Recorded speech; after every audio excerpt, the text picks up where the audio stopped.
Troy tiptoed down the pitch-black hallway, his ragged breaths echoing in the suffocating silence. The air was damp, thick, and stagnant, as if this place had been buried underground for decades. His eyes darted around, scanning his surroundings, searching for a familiar silhouette. But there was only darkness. No one else. No Layla, no Hayden, no Ashley, no Nathan. He had truly lost his group. A cold shiver crawled down his spine, making his skin prickle as if 100 ants were scurrying across it. Suddenly, creak. A door to his left slowly swung open, its hinges letting out a shrill, rusty wail as if someone had just nudged it from within. Troy froze. There was no wind. No one was here. So then, who opened it?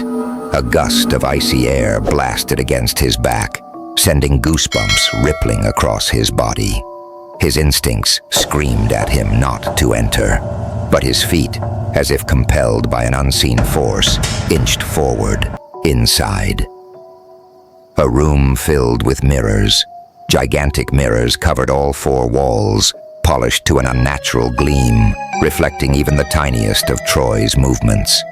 They stood pressed against each other, stretching infinitely in every direction, creating a maze of endless reflections with no exit. Troy swallowed dryly. His own breath reverberated in the empty space, distorting into eerie, warped whispers. He stepped toward the center of the room, eyes locked onto his reflection. But his reflection was wrong. It had his height, his clothes, but its eyes were pitch black, hollow, like 2 endless voids, cold, empty, and dead. Its lips twisted into a grotesque grin, distorted and unnatural, while Troy's face remained frozen in horror. Then, it lifted a hand, but Troy hadn't moved. It was moving on its own. Instinctively, he staggered back, but all the reflections in the mirrors remained still, except for one. The only one still smiling. That grin stretched wider and wider, and then its mouth opened. A blood-curdling scream erupted from the mirror, drilling into Troy's ears like 1,000 voices, shrieking in agony, wailing, sobbing in despair. The sound echoed in his skull, twisting into his nerves, making him want to cover his ears, but his body was paralyzed by sheer terror. Then, suddenly, silence. A deafening, suffocating silence. Troy gasped for breath, his heart pounding like a war drum in his chest. He dared not look away from the mirror before him. The crack was gone. The monstrous reflection had vanished. But something else had appeared. A girl. She wore a deep crimson dress, long enough to trail along the floor, its velvet fabric tainted with murky black stains, like dried blood. Her jet-black hair cascaded down her back, silky yet eerily lifeless. She sat before the largest mirror in the center of the room, slowly dragging a wooden comb through her hair, her movements gentle yet devoid of emotion. Troy had no idea when she had arrived. A soft melody rose in the air, drifting like an ancient lullaby, but interwoven with an overwhelming sense of sorrow and grief. She was humming. The tune seeped into the room, distant, ghostly, as if it had traveled from another world, filled with nothing but mourning. A sudden weight pressed against Troy's chest, making it hard to breathe. With each stroke of the comb through her hair, a faint crack echoed, like something fracturing, breaking apart. Troy's breathing grew unsteady. The air turned glacial, seeping into his bones. He wanted to turn away, but the moment that thought crossed his mind, she stopped. The comb froze mid-stroke, tangled in her ebony strands. Troy's entire body locked up. She knew he was watching, Slowly, ever so slowly, she turned her head. Troy wanted to scream. Her face had no eyes, only two gaping cavernous sockets, bottomless, abyssal, dripping thick, dark blood that oozed down her pale, lifeless cheeks. Her lips curled into a smile, but it was not a human smile.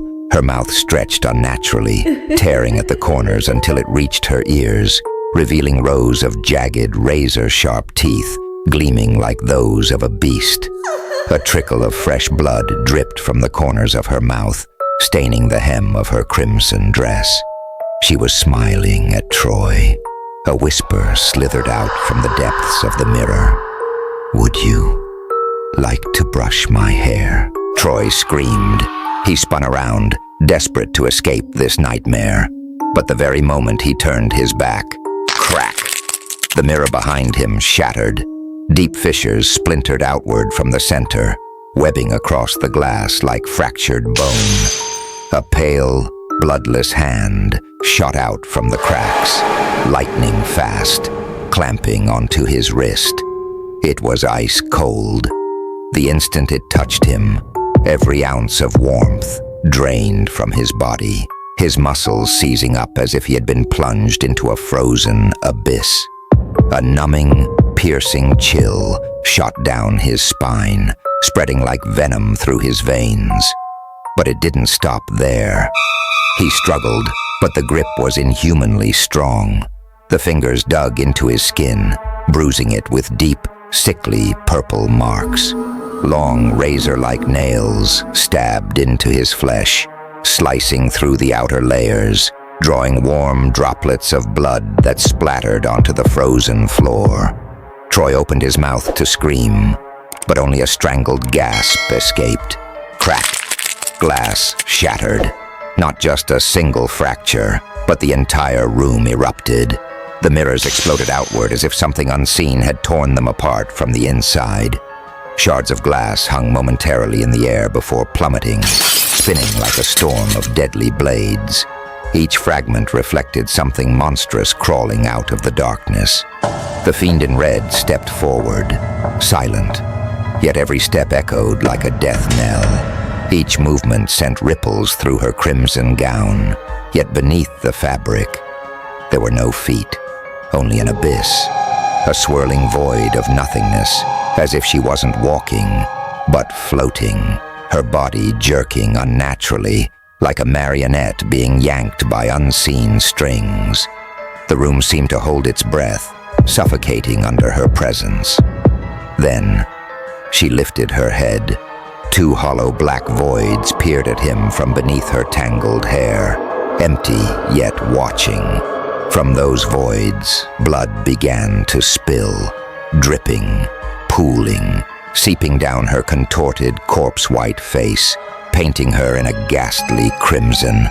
And she was laughing, her mouth stretched impossibly wide, tearing at the edges until her jaw seemed to dislocate. Her teeth, serrated and inhuman, gleamed in the dim light. And deep inside that yawning maw, something writhed, slithering like a nest of grotesque living things, lurking, waiting. Troy tried to run, but that wretched hand still held him captive, and she was getting closer, step by step by step.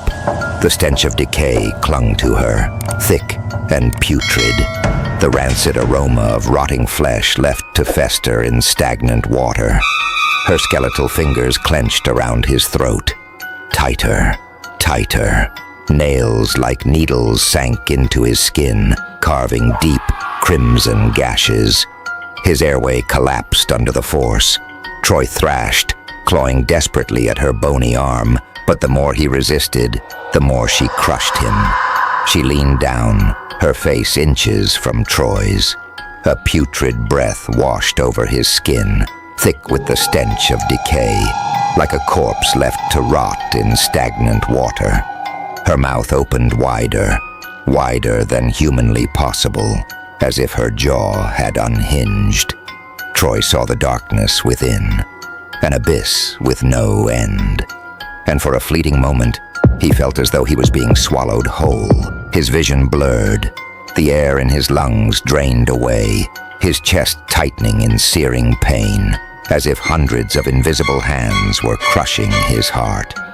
His body fell into a paralyzed state, leaving only sheer terror surging through his veins. She tightened her grip, her skeletal fingers, cold and claw-like, clamped around his throat, as if intent on crushing it to dust. Razor-sharp nails dug deeper into his flesh, carving deep, bloody gashes that spread like the roots of some sinister withering tree. A sickening crack echoed as her jaw stretched even wider, distorting beyond anything human. Pure, unrelenting horror flooded Troy's senses. Suddenly, bang! Every mirror in the room exploded at once. Shards of glass whirled violently through the air, like a storm of razor-sharp blades shrieking for blood. Splinters of glass shot forward, embedding themselves deep into Troy's skin. Agonizing pain ripped through his body, sharp and ice-cold, cutting straight to the bone. He couldn't scream. His throat was still crushed in her grip, the torment searing through him like 100 knives, slicing over and over.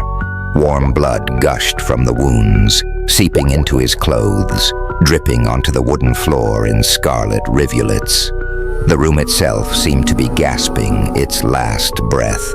The shattered mirrors reflected a twisted, distorted reality, warped and broken, and in every single fragment, her eyes still followed him.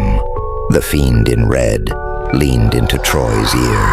Her rancid breath caressed his skin, thick with the suffocating stench of death and decay. Her voice slithered into his bones, a whisper colder than the grave. "Will you brush my hair?"